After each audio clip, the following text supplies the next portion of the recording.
Saya coba cari research, every research mencoba membenarkan Daud. Menyalahkan Nabal karena dia kasar, menyalahkan Nabal orang kaya yang tidak mau membantu. But how many of you know, it's David's choice, keputusan Daud untuk melindungi gembala-gembalanya, tapi juga keputusan Nabal untuk gak mau bantu. Nabal gak salah. Dia orangnya jahat, tapi dia gak salah. Dan Alkitab bahkan dikatakan nanti di bawah, dikatakan bahwa kalau sampai Daud membunuh, itu akan jadi hutang darah. It's not right. Tapi seringkali kita gereja, kita khotbah karena dia Daud, jadi kita benarin. He's not right.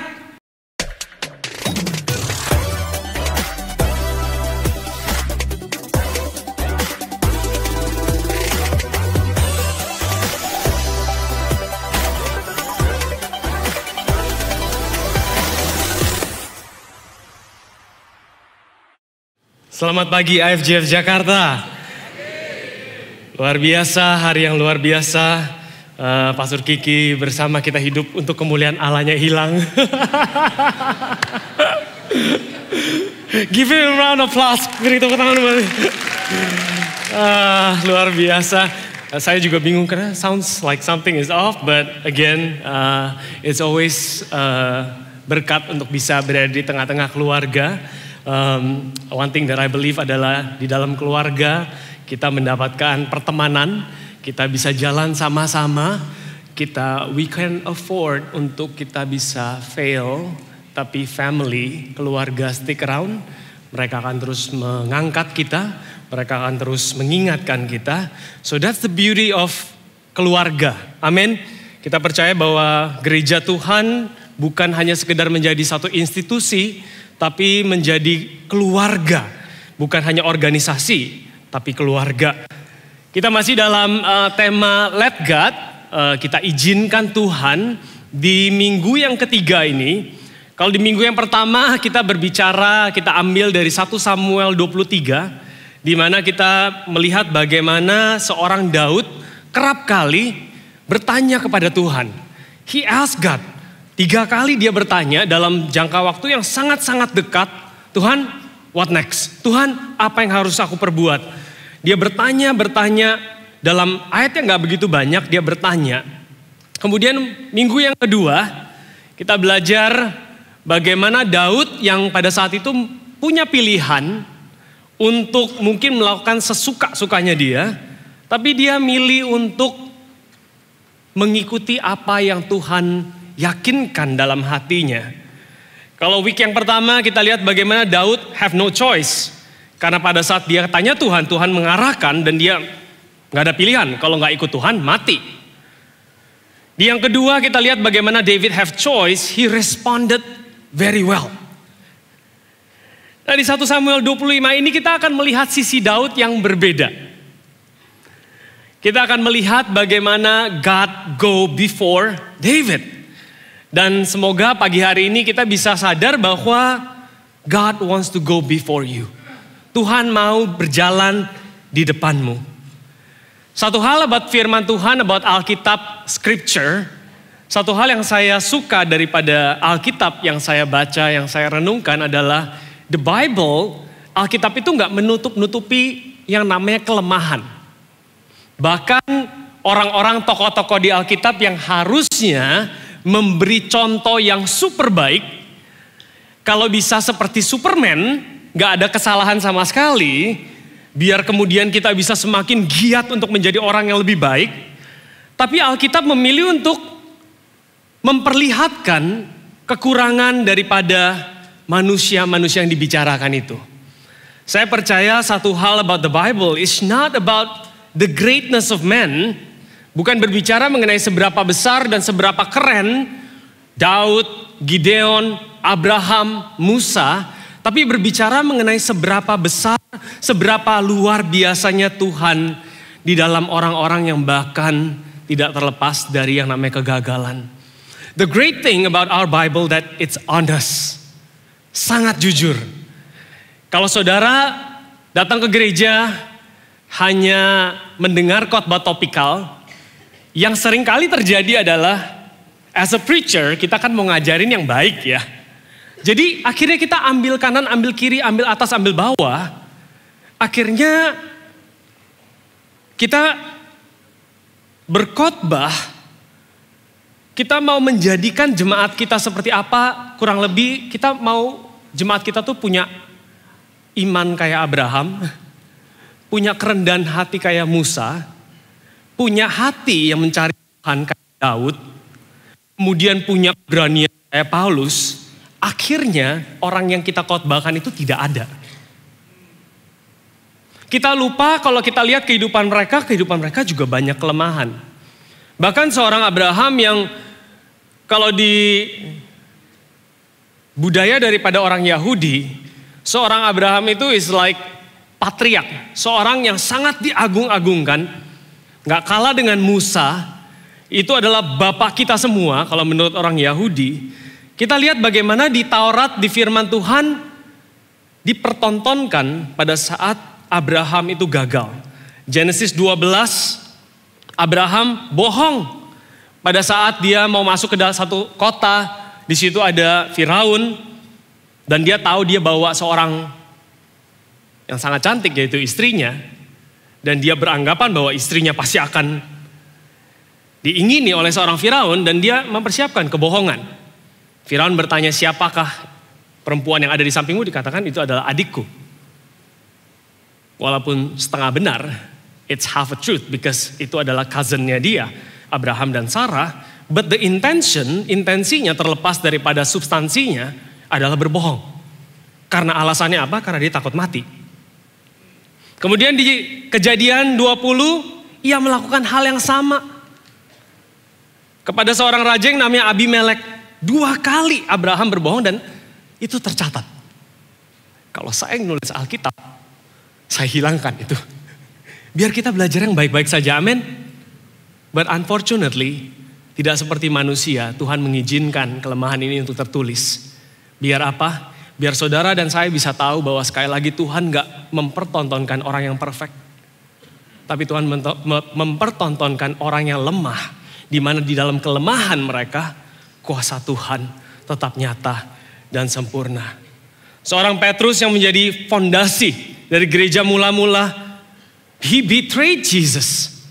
Bukan saja he betrayed, he deny. Dikatakan 3 kali dalam satu waktu dia deny Jesus. Dan kata deny itu bukan cuma deny, tapi curse.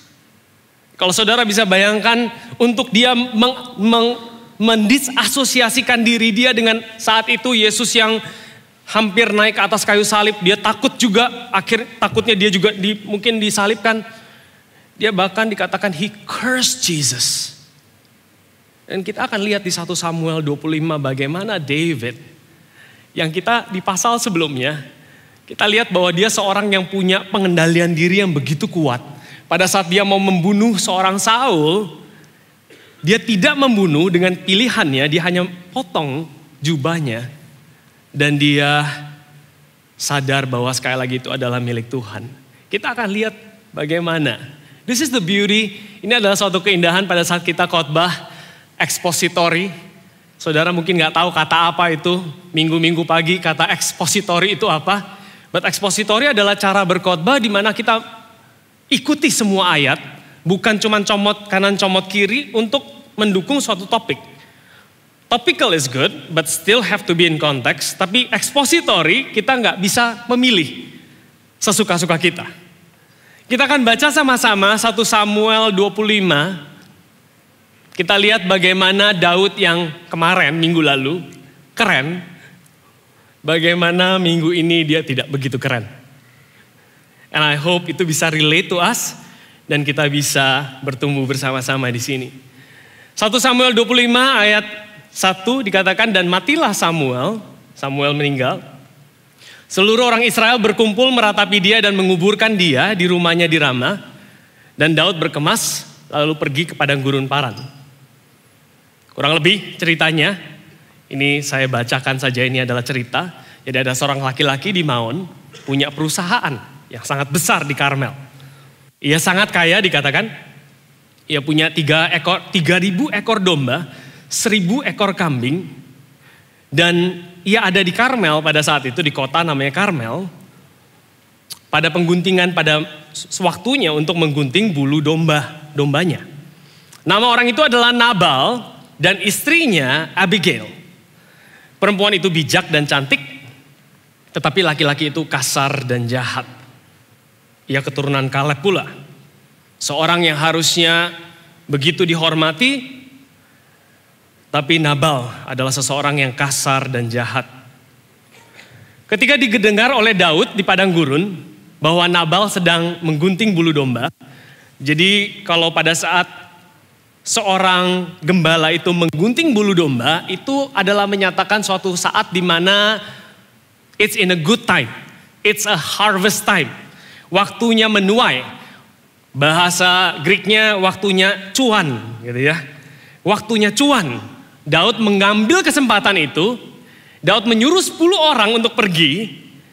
Dan pergilah katanya. Daud ngajarin. Ini cara ngomongnya, dia bilang. Dikatakan seperti ini di ayat ke-6. Dikatakan selamatlah engkau. Selamatlah keluargamu. Selamatlah segala yang ada padamu. Diajarin nih sama Daud. Persis lu ngomong begini ya, dikatakan.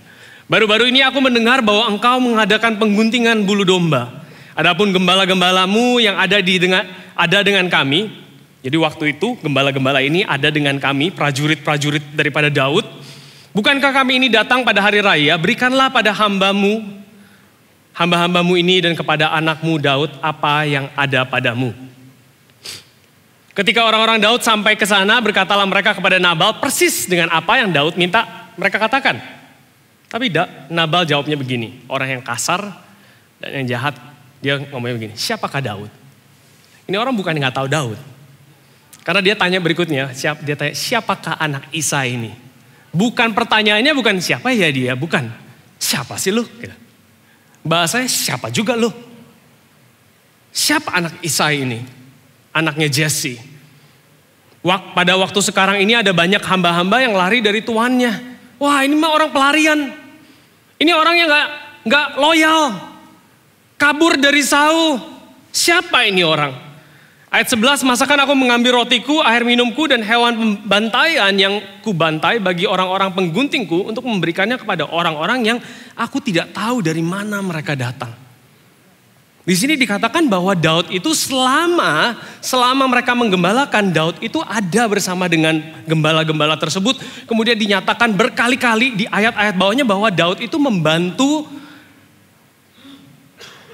gembala-gembala Nabal ini untuk tidak dicuri. Pada saat mereka di padang gurun bisa saja mereka dirampok. Tapi Daud menjaga mereka dikatakan. Lalu Daud setelah penolakan itu, lalu orang-orang Daud itu berbalik pulang dan setelah sampai mereka memberitahu kepada Daud apa yang dikatakan oleh Nabal. Dan kita lihat di sini ayat 13. Kemudian berkatalah Daud kepada orang-orangnya, kamu masing-masing sandanglah pedang, let's pick up sword. Lalu mereka masing-masing menyandang pedangnya, Daud sendiri pun menyandang pedangnya, mengambil semua persenjataan. Sesudah itu kira-kira 400 orang maju mengikuti Daud. Sedang 200 orang tinggal menjaga barang-barang. Mana bertanyanya? I thought 2 chapter ago Daud senantiasa bertanya. Yang lalu bahkan di chapter yang lalu Daud dengan penuh keyakinan. Mana? Where is this David? Saya nggak tahu dari kehidupan saudara. When you read the Bible, it's just so beautiful. Ada waktunya kita diingatkan. Tapi ada waktunya juga kita bisa menyamakan diri kita dengan orang-orang yang dikatakan hebat di Alkitab ini. Di sini kita lihat bagaimana reaksi Daud begitu cepat dan begitu emosional. Saya coba cari research, every research mencoba membenarkan Daud.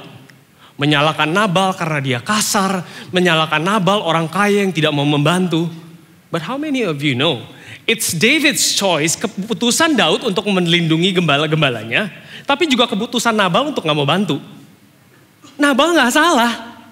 Dia orangnya jahat, tapi dia gak salah. Dan Alkitab bahkan dikatakan nanti di bawah, dikatakan bahwa kalau sampai Daud membunuh, itu akan jadi hutang darah. It's not right. Tapi seringkali kita gereja, kita khotbah karena dia Daud, jadi kita benarin. He's not right. Dia tidak benar. Hatinya benar mungkin, but actionnya tidak benar. Daud itu a man after God's own heart, but orang yang hatinya benar belum tentu actionnya benar. Daud reaksi cepat, emosional, no prayer, no asking, instant reaction. Reaksi kenapa? Kesombongan sebenarnya. It's purely, dia dihumiliate di depan orang-orangnya oleh seorang yang bernama Nabal. Kita lihat bagaimana Daud yang begitu punya penguasaan diri di En-Gedi. Kemudian di Karmel dia hilang kendali. Completely out of himself. Daud gak punya dasar untuk marah. Gak punya. Karena it's the right of Nabal mau bantu dia atau enggak. Daud gak punya alasan untuk marah. But God still meet him where he was. When you let God, pada saat kita mengizinkan Tuhan bekerja dalam kehidupan kita. Hubungan kita, saya tadi buka khotbah saya pagi hari ini dengan satu pernyataan keluarga. I had a chance to talk with someone yesterday to affirm once again that family stays together. Keluarga itu stays together. Kalau hanya sekedar ada pada saat semua baik-baik saja, maybe you shouldn't call that family. Mungkin saudara gak perlu panggil itu family. Panggil aja a stage performance. Kalau tidak, oke, quit. Atau panggil aja kafe. Kalau kopinya gak enak, pindah ke kafe sebelah. But family is not like that. And Tuhan meyakinkan kepada Daud, the covenant friend, the covenant relationship yang dia punya sama Daud, Tuhan says God will still go before us. No prayer, no asking, instant reaction, but God still meet him where he was. Tidak ada doa, tidak bertanya, tapi Tuhan masih menemuinya di mana dia berada. Kita bisa lihat di 1 Samuel 25, 14, 31, saya gak akan bacakan. Bagaimana God sent Abigail, this girl Abigail, untuk stop David halfway. Orang-orang Nabal dikatakan mengadu kepada Abigail. Orang-orang Nabal yang mendengar bagaimana Daud itu menghumiliate seorang warrior. Orang-orang Nabal itu lari ke Abigail. Dan kemudian Abigail mendengar apa yang dilakukan oleh Daud. Saat mereka menggembalakan, you know what happened? Abigail dengan cepat dia bawa roti, anggur, domba, gandum. Dan dia lari langsung menghampiri Daud. Ayat 32 saya loncat ke bawah. Lalu berkatalah Daud kepada Abigail, terpujilah Tuhan Allah Israel yang mengutus engkau menemui aku pada hari ini. Terpujilah kebijakanmu dan terpujilah engkau sendiri bahwa engkau pada hari ini menahan aku daripada melakukan hutang darah dan daripada bertindak sendiri dalam mencari keadilan. Kata mencari keadilan ini adalah avenger, pembalas, pencari keadilan. Tapi demi Tuhan Allah Israel yang hidupnya mencegah aku daripada berbuat jahat kepadamu. Jika engkau tadinya tidak segera datang menemui aku, pasti tidak akan ada seorang laki-laki pun tinggal hidup pada Nabal sampai fajar menyingsing. Doa saya adalah buat kita sadar bahwa as much as kita ini mungkin punya pengendalian diri, there will be a time, akan ada waktunya di mana otak kita tuh nempelnya sama daging kita. Gak mikir gitu. Emosional, reaktif. Mau di ngomongin apapun pokoknya udah gak bisa. Di kepalanya pokoknya udah mikirnya begitu. Dan doa saya adalah akan ada orang-orang di sekitar kita yang bisa Tuhan pakai untuk mengingatkan kita. Abigail reminded David that God is his avenger. Bahwa Tuhan yang akan memberikan dia keadilan. Minggu lalu saya bicara sedikit di akhir daripada khotbah saya. Saya bicara mengenai bagaimana ayat di Roma 12 saya pakai pada saat saya merasa saya itu dikorbankan. Pada saat saya merasa saya adalah korban daripada ketidakadilan. Minggu ini saya kasih lihat aja ayatnya ya. Roma 12 ayat 19 dikatakan, saudara-saudaraku yang kekasih, janganlah kamu sendiri menurut pembalasan, avenge.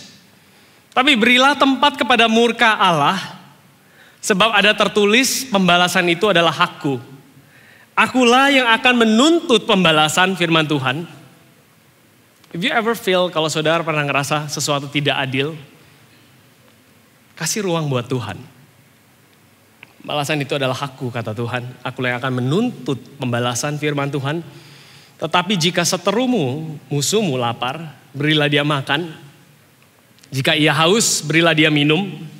Dengan berbuat demikian, kamu menumpuk bara api di atas kepalanya. Janganlah kamu kalah terhadap kejahatan, tetapi kalahkanlah kejahatan dengan kebaikan. Kedengarannya baik, tapi saudara udah tahu versi saya kan? Versi saya itu kalau ada sesuatu yang tidak adil, sambil gue kasih makan, sambil gue doain bara apinya. Itu versi saya yang saya ngomong kemarin. Dimana kita lihat bahwa janji Tuhan itu begitu luar biasa. Mungkin terkesan kayak, wah lu nyumpain orang bara api. Tapi saya percaya Tuhan tahu pada saat our feeling, pada saat kita merasa kita diperlakukan tidak adil, kasih makan. Ayat firman Tuhan mungkin kita pikirnya kalau bisa Tuhan katakan musuhmu lapar berilah dia makan, haus berilah dia minum supaya kemudian dia bisa enjoy life. Itu baru namanya kasih. Tapi kan gak ngomongnya begitu. Dia bilang berilah dia makan, berilah dia minum. Dengan melakukan itu kita menumpukan bara api di atas kepala dia. Tuhan memberikan kita outlet untuk our feeling itu dikeluarkan. And I've been holding on to this verse. Saya pakai ayat ini. So kalau saudara diajak makan sama saya, atau ditraktirin minum sama saya, saudara mungkin perlu bertanya, apa alasannya? Tapi di sini kita belajar bahwa Tuhan memberikan kita cara untuk kita percaya sama Dia. Kalau Dia akan membalas segala sesuatu yang kita rasa tidak adil terjadi dalam kehidupan kita. Daud adalah seorang yang sangat apa adanya. If you read the Bible, kalau saudara baca firman Tuhan di Mazmur, Daud gak bilang, Tuhan inilah aku bisa memberikan yang terbaik buat engkau. No. David don't boast on that. David itu orang yang doanya itu apa adanya. Dia datang ke Tuhan, dia katakan Tuhan aku gagal. Ada satu lagu, saya nyanyikan ini kemarin, lagu yang kemanakah aku dapat pergi. Pernah dengar saudara? Menjauhi rohmu Tuhan. Itu lagu yang dinyanyikan pada saat Daud itu setelah berbuat dosa. Dia coba lari daripada Tuhan. Ku berlari mendaki ke langit. Dikatakan dia lari ke langit. Namun engkau ada di sana. That's family. Walaupun kita coba lari, God is still there. Di dalam doanya, Daud selalu tahu sisi manusianya. Dan semakin dia berdoa, dia tahu sisi manusia, semakin dia sadar kalau dia butuh Tuhan. Banyak orang Kristen, banyak orang percaya, bergereja, pelayanan, berkesan oke. Tapi mereka kurang satu, yaitu mereka kurang tahu kalau mereka butuh Tuhan. Daud berbeda. Daud itu enggak bermegah di dalam kebolehannya. Tapi saya percaya sama kayak seorang Paulus yang berkata kalau aku mau bermegah, aku bermegah dalam kelemahanku. Supaya kuasa Tuhan nyata dan sempurna. Psalm 19 verse 13a, Mazmur 19 ayat 13a. Dikatakan, keep back your servant also from presumptuous sin. Let them not have dominion over me. Selamatkan aku dari dosa, kesombongan. Selamatkan aku dari diri aku sendiri. Jauhkan hambamu ini dari dosa-dosa lancang, janganlah mereka menguasai aku. Saya percaya David prayed way before, dia doa jauh dari sebelum dia mengalami 1 Samuel 25. When I find that out, Psalm 19 itu kira-kira doanya itu during that time. Pada saat Daud berada di dalam goa. Dia tahu kelemahan dia. dan dia datang kepada Tuhan. 2 Korintus 12 ayat 9 dikatakan, cukup kasih karunia Tuhan bagiku, dalam kelemahanku kuasamu sempurna. Saya percaya seseorang yang tahu dia punya kelemahan bukan orang yang membenarkan kelemahan mereka, tapi orang yang sadar kalau dia lemah, dia datang ke Tuhan, dia percaya akan kuasa Tuhan. Again, His grace is not permission to be passive, it's permission to let God. Suatu kita mengizinkan Tuhan, bukan kita mengizinkan diri kita sendiri untuk gua apa adanya, gua begini-begini aja, ya udahlah. It's not ya udahlah. Tapi dia mengatakan I let God. Hari ini aku berpikir bahwa tidak adil, this is not right. Bukan ya udahlah pasrah. No, that's not the kind of mentality yang saya bicarakan di tempat ini. Tapi suatu mentality yang menyatakan I let go because I let God. Aku izinkan Tuhan untuk bekerja, untuk membalas. Kita lanjut 1 Samuel 25, 21 sampai 23. Saya mau note satu lagi di sini. Jadi dikatakan Daud tadinya telah berkata, sia-sialah aku melindungi segala kepunyaan orang ini padang gurun. Sehingga tidak ada suatu pun yang hilang dari segala kepunyaannya. Ia membalas kebaikanku dengan kejahatan. He deserved death. Dia layak untuk gue bunuh. Beginilah kiranya Allah menghukum Daud. Bahkan lebih lagi daripada itu, jika aku tinggalkan. David even is so sure, dia bilang biarlah Tuhan menghukum gue kalau gue gak habisin tuh orang. Jika aku tinggalkan hidup sampai pagi, seorang laki-laki saja pun dari semua yang ada padanya. He is very emotional at this point. Tapi di sini ketika Abigail melihat Daud, segeralah ia turun dari atas keledainya lalu sujud menyembah di depan Daud dan mukanya sampai ke tanah. So I want to tell you this. God often, Tuhan seringkali hides His greatest miracle in what you call useless. Tuhan seringkali menyembunyikan mujizat terbesar di balik apa yang tampaknya sia-sia bagi kita. Kita melakukan sesuatu, kita bilang, sia-sialah gue ngerjain ini semua. Oh, this is all just a waste of my time.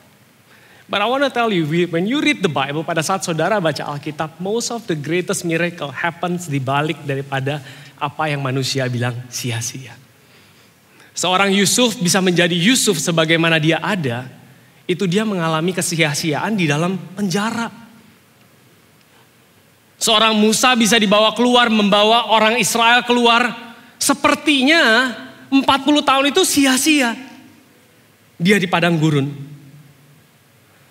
Saya percaya di gereja ini sebagai seorang pengajar. I always believe this. Sebagai seorang pengajar, seorang mengajar itu bukan karena dia lebih pintar. Apalagi zaman-zaman sekarang ini ya. Mau lebih pintar nanya aja ChatGPT kan. Kalau hanya sekedar lebih pintar, gak butuh. Tapi saya percaya di gereja ini seorang pengajar itu punya pemikiran yang seperti ini. Karena ini yang memberikan saya keberanian untuk mengajar. Pada saat saya mengajar, pada saat saya walk in discipleship sama 1-2 orang, saya bilang, tahu gak kenapa saya ngajar? Bukan karena saya lebih pintar.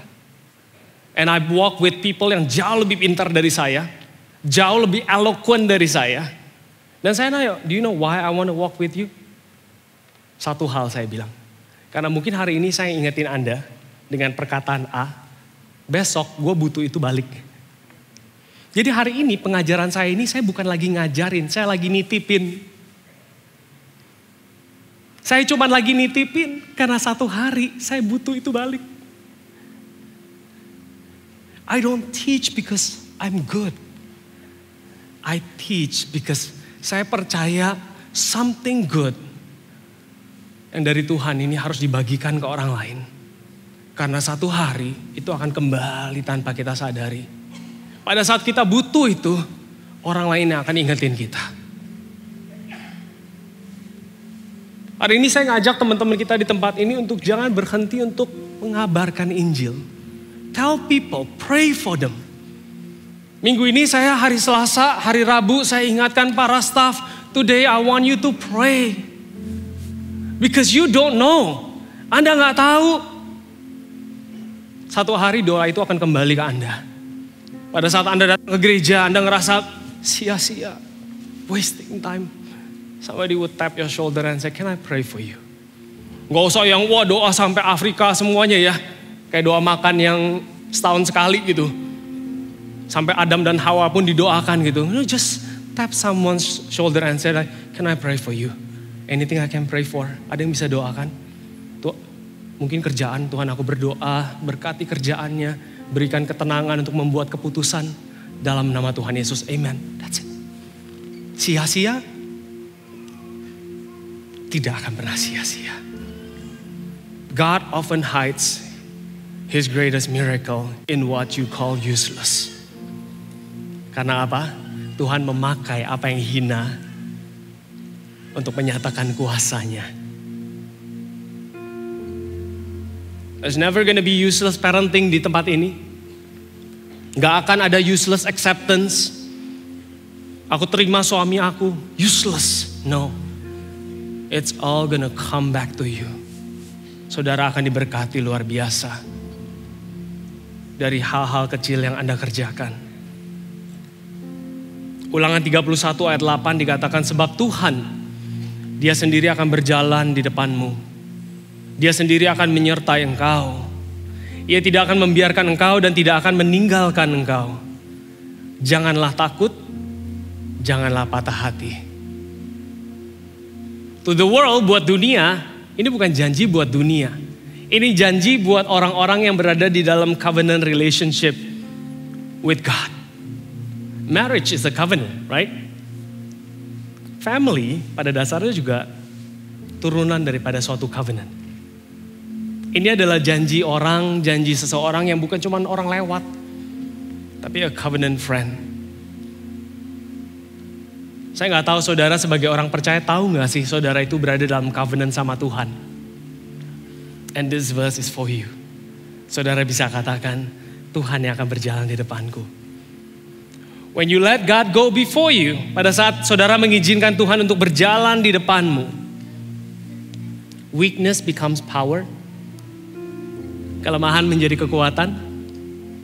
Waste, kesia-siaan menjadi tujuan.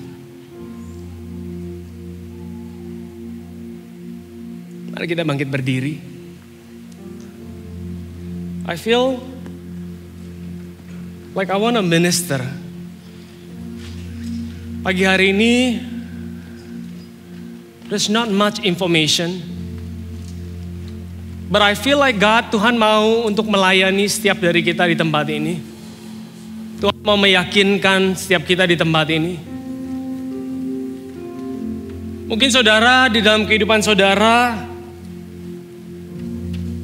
sedang diperhadapkan dengan keluarga, bisnis, pekerjaan yang terlihat mungkin runtuh, semuanya sia-sia. Kegagalan yang saudara alami mungkin saudara pikir mendingan gue sembunyiin aja deh. Saya mau kasih tahu saudara, you want to bring it up to God today. Pagi hari ini bawa ke Tuhan. Karena kenapa? Karena dari situlah Tuhan akan mengerjakan pekerjaan-pekerjaan besarnya. I want to tell you, Tuhan gak lagi sedang menghukum Anda. Ia sedang memposisikan Anda. God is positioning you. If you have a debt, God is positioning you from debt to a certain amount of discipline. If you're in a position of pressure, tekanan, Tuhan sedang memposisikan kehidupan Anda untuk mengalami the purity of God. Purity itu bukan berarti gak ada salah. Purity itu adalah pureness of heart. Tuhan, aku butuh Engkau. If you experience loss, it's gonna be a moment of leadership in your life. Satu elevation. Tuhan sering menyembunyikan karya terbesar di balik daripada hal-hal yang tampak sia-sia.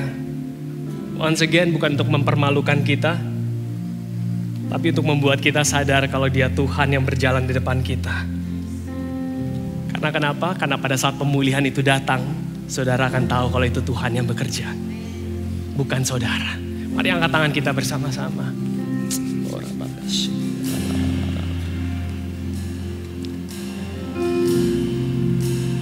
Mengiringmu seumur hidupku, masuk dalam rencanamu Bapa.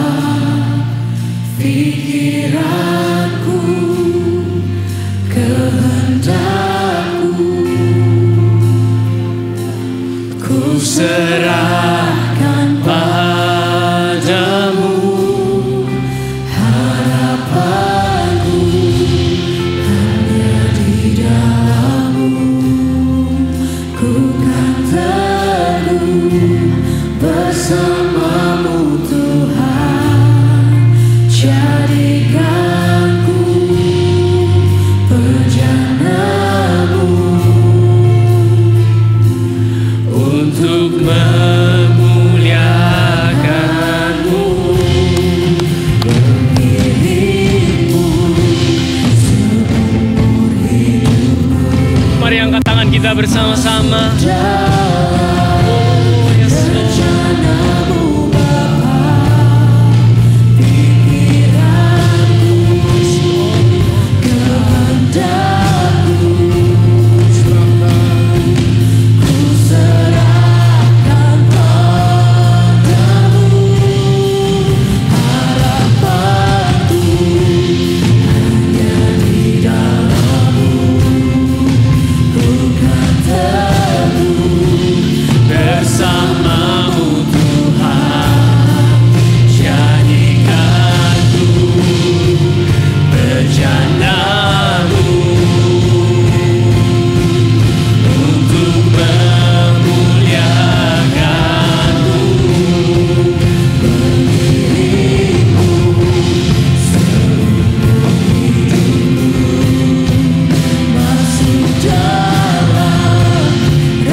Tangan kita bersama-sama. Tuhan, ini kami di tempat ini. Satu hal yang kami mau keluar dari tempat ini, bukan menyatakan kalau kami bisa, tapi kami mau keluar dari tempat ini menyatakan kalau kami butuh Tuhan. Kami bisa melakukan banyak perkara di dalam-Mu Tuhan. Tuhan, aku berdoa setiap dari kami yang ada di posisi di mana kami merasa hari-hari kami sepertinya sia-sia.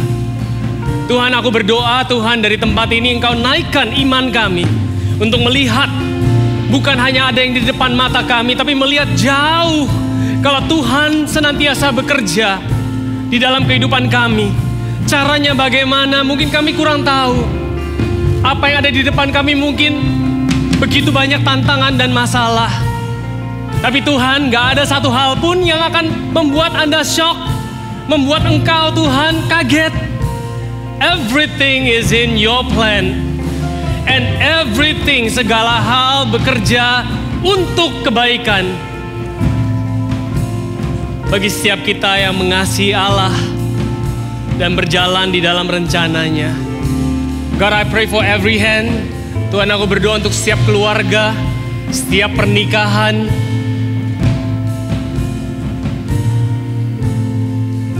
No weapon formed against you shall prosper. Gak ada satupun senjata daripada si iblis yang akan berhasil. Nothing by any means shall harm you. Yesaya 54 berkata, and every tongue, setiap lidah yang rise against you in judgment, he shall condemn. Tuhan, biar kami menjadi anak-anak-Mu. Kami gak hidup dalam tuduhan. Kami bisa melihat Tuhan Engkau bekerja, mendatangkan kebaikan di dalam keluarga, pekerjaan, hubungan. Suddenly satu ayat lagi timbul di kepala saya. God wants to tell you, Roma 8 ayat 30 dikatakan, neither death nor life. Baik dari kita berpikir bahwa pada saat kita melihat kematian, di situ kasih Tuhan berakhir. But the word of God says, neither death nor life can separate you from the love of Christ. Tuhan, aku berdoa Tuhan, Engkau yang mampukan kami untuk melihat semua itu. Kami berdoa Tuhan. God is ministering to a few of you. Berapa dari Anda di tempat ini? Izinkan Tuhan untuk melayani-Mu saat ini. Neither death nor life can separate you from the love of Christ. Tidak ada maut maupun hidup yang sanggup memisahkan Anda daripada kasih Kristus. Mari angkat tangan kita akan akhiri servis pada pagi hari ini. Tuhan, Kau lihat setiap tangan yang terangkat. Tangan yang saat ini datang di hadapan-Mu, memposturkan, memposisikan diri. Kami butuh Engkau. Sekali lagi what Pastor Kiki said, kami angkat tangan bukan karena kami hebat, tapi kami angkat tangan karena kami butuh Engkau. Tuhan, aku berdoa Tuhan, setiap tangan-tangan yang terangkat, Engkau curahkan berkat di dalam kehidupan mereka. Engkau berikan mereka terobosan-terobosan Tuhan. Engkau berikan mereka berkat-berkat yang melimpah Tuhan. Bukan untuk mereka sendiri saja, tapi untuk menjadi berkat bagi banyak orang. Diberkatilah Engkau pada saat Engkau masuk. Diberkatilah Engkau pada saat Engkau keluar. Engkau akan dibuat menjadi kepala dan bukan menjadi ekor. Lumbung-lumbungmu akan dipenuhi. Dan Engkau akan menjadi berkat bagi bangsa-bangsa. Engkau akan bertumbuh dalam iman, pengharapan, dan kasih sampai selama-lamanya. In Jesus' name, everyone that received the blessing said, amen, amen, amen. Happy Sunday. God bless you all. Untuk informasi lebih lengkap mengenai IFGF Jakarta, Anda dapat mengunjungi Linktree IFGF Jakarta yang tertera di deskripsi YouTube dan juga bio Instagram IFGF Jakarta. God bless you.